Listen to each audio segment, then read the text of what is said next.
दोस्तों, आज हम संविधान की प्रस्तावना की बात करेंगे कि भारत के संविधान से पूर्व एक प्रस्तावना दी गई है जो संविधान के उद्देश्यों या उसकी भावनाओं को प्रकट करता है या दिखाता है कि हमारे जो संविधान है कैसा संविधान है, इसके अंदर क्या क्या बात की गई है। वो सभी बातें संविधान की प्रस्तावना से हमें प्राप्त हो जाती है। दोस्तों, ये संविधान की प्रस्तावना है।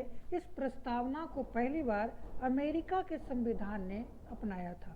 बाद में कई देशों ने प्रस्तावना को अपनाया और भारतीय संविधान में भी प्रस्तावना दिया गया है।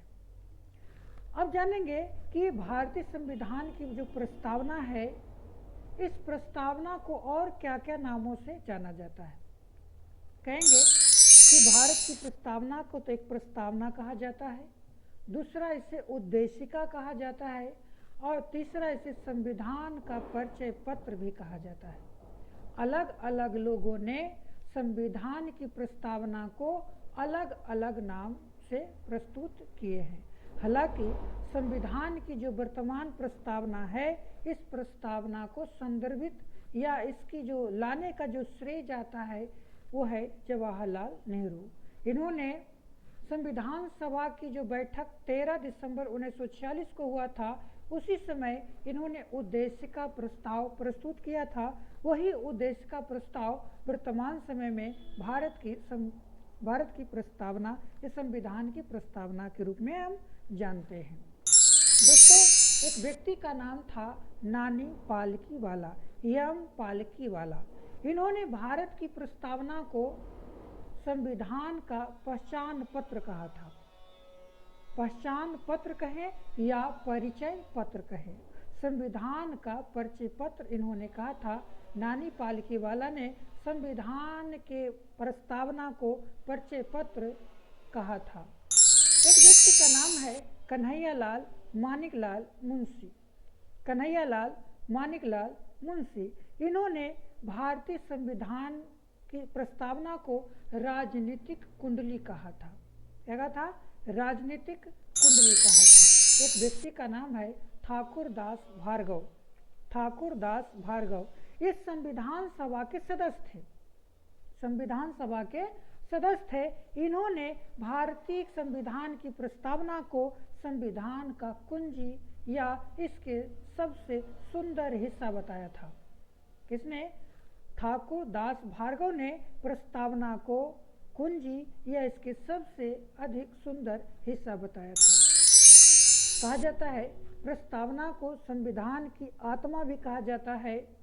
हालांकि कई मामले में सर्वोच्च न्यायालय ने कहा था कि प्रस्तावना संविधान का सिर्फ उद्देश्यों को बताता है, इस संविधान का अंग नहीं है। लेकिन बाद में एक संविधान संशोधन लाई गई, 42वां संविधान संशोधन 1976, उसमें संविधान को एक संविधान के सबसे अमुख भाग के रूप में इसे माना गया। एक केशवानंद भारती आया था 1973 में। केशवानंद भारती मामला में संविधान को संविधान का अंग माना था, अभिन्न अंग माना था और आगे चलकर संविधान की प्रस्तावना को आत्मा कहा गया। दोस्तों, हमारा जो संविधान की जो प्रस्तावना है, वो प्रस्तावना की शुरुआत कहाँ से होती है? तो कहेंगे हमारे देश की प्रस्तावना, जो हमारे संविधान की प्रस्तावना है, उस प्रस्तावना की शुरुआत हम भारत के लोग से होता है। इसकी बातें करेंगे कि भारत में प्रस्तावना क्या है, तो हम भारत के लोग भारत को एक संपूर्ण संप्रभुता संपन्न, समाजवादी, पंथनिरपेक्ष, लोकतांत्रिक, गणराज और बहुत सारी बातें को इसमें समाहित किया गया है। जिसमें से सबसे पहला हमारा जो प्रस्तावना की शुरुआत होती है, वो हम भारत के लोग से होती है। तो हम भारत के लोग का मतलब क्या है? तो हमारी जो संविधान है, हमारी जो सरकार है, उस सरकार का जो चयन होता है वो जनता के द्वारा होता है। यानी हमारे संविधान में जनता सर्वोपरि है। हमारे संविधान में जनता क्या है? सर्वोपरि है। और यहाँ से ही हमारे प्रस्तावना की शुरुआत होती है। आगे जो शब्द है संप्रभुता संपन्न, समाजवादी, पंथ निरपेक्ष और इसके साथ साथ लोकतांत्रिक गणराज की भी चर्चा की गई है।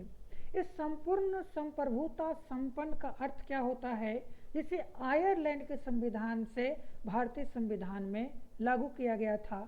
इस संपूर्ण संप्रभुता संपन्न का मतलब होता है कि भारत का जो संविधान है या भारत की जो सरकार है वो आंतरिक मामला में कानून बनाने के लिए स्वतंत्र है।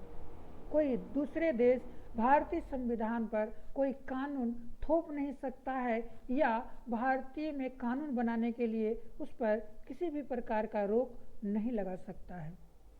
दोस्तों, एक शब्द है समाजवादी।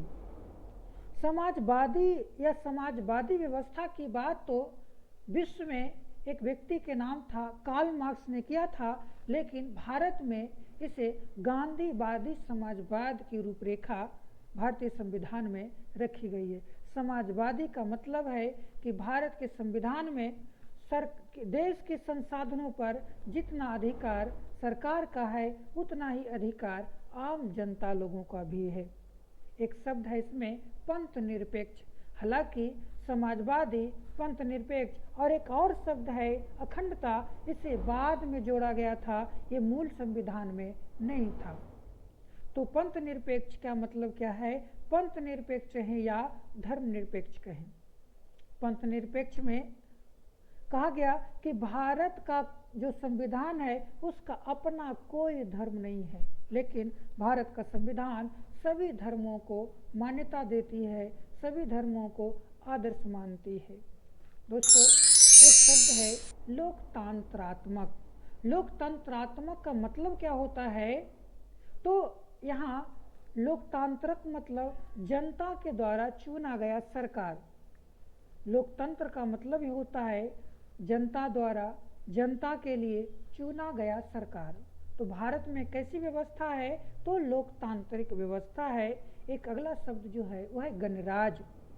एक गणराज जो शब्द है, एक गणराज शब्द का अर्थ होता है कि जिस देश में राष्ट्र के अध्यक्षों का चुनाव प्रत्येक 5 वर्षों में होता है या उनके राष्ट्रीय अध्यक्ष जनता के द्वारा प्रत्यक्ष या अप्रत्यक्ष रूप से चुने जाते हैं, उस देश को गणराज्य की श्रेणी में रखा जाता है। तो भारत का जो संविधान है, जो भारत है, वो एक गणराज्य है। दोस्तों, इसके अलावा सामाजिक, आर्थिक, राजनीतिक, न्याय की भी बात प्रस्तावना में किया गया है। इसमें धार्मिक उपासनाओं का भी बात की गई है। इसकी स्वतंत्रता दी गई है कि हम किसी भी धर्म को अपना सकते हैं या किसी भी धर्म को प्रचार प्रसार कर सकते हैं। दोस्तों, ये सारी जो बातें हैं, ये जो प्रस्तावना है, उस प्रस्तावना को 26 नवंबर 1949 ईस्वी को सर्वसम्मति से पारित किया गया या अंगीकृत किया गया था। दोस्तों, संविधान की जो प्रस्तावना है, उस प्रस्तावना में भारत का 2 ही नाम वर्णित है। एक है भारत और दूसरा है इंडिया। भारत यानी इंडिया। भारत का नाम क्या होगा? भारत यानी इंडिया। भारत और इंडिया, ये 2 ही नाम भारतीय संविधान में वर्णित किया गया है। दोस्तों, कई मामले ऐसे आए जिसमें संविधान की प्रस्तावना को भारत का अंग ही नहीं माना, लेकिन बाद में इसे संविधान की आत्मा तक बात कह दिया गया। यहाँ पर कहेंगे बेरूवाली यूनियन मामला आया था 1960 ईस्वी में। इसमें सर्वोच्च न्यायालय ने प्रस्तावना का हिस्सा नहीं माना था, लेकिन बाद में केशवानंद भारती मामला आया 1973 ईस्वी में। केरल का मामला था। इसमें 13 न्यायाधीशों की पीठ ने बेरूवाली मामला को निर्णय को पलट दिया गया और कहा गया जो हमारा प्रस्तावना है, उसने स्पष्ट किया कि जो हमारा प्रस्तावना है वो संविधान का अभिन्न अंग है। इसमें एक बात और कहा गया कि प्रस्तावना को भी संविधान के अनुच्छेद 368 के तहत संशोधन किया जा सकता है, लेकिन इसकी मूल ढांचा में किसी भी प्रकार का परिवर्तन नहीं किया जा सकता है। मूल ढांचा क्या है? तो हम भारत के लोग संप्रभुता संपन्न, समाजवादी, पंथ निरपेक्ष, लोकतांत्रिक, गणराज, इसमें किसी भी प्रकार का परिवर्तन नहीं किया जा सकता है। दोस्तों, इसमें आज तक एक भी बार संशोधन हुआ है, वो हुआ है 1976 ईस्वी में, और 1976 ईस्वी में 42वां संविधान संशोधन किया गया और इसमें 3 शब्द अलग से जोड़े गए जो मूल संविधान में इसमें निहित नहीं था। वो क्या था? समाजवादी, पंथनिरपेक्ष और अखंडता शब्द जो है इसमें बाद में जोड़ दिया गया। दोस्तों, इस प्रकार से प्रस्तावना की बात की गई। दोस्तों, ये जानकारी आपको कैसी लगी हो आप कमेंट में ज़रूर बताएंगे। आज का वीडियो यहीं समाप्त करते हैं। आप सभी को यहाँ तक देखने के लिए धन्यवाद।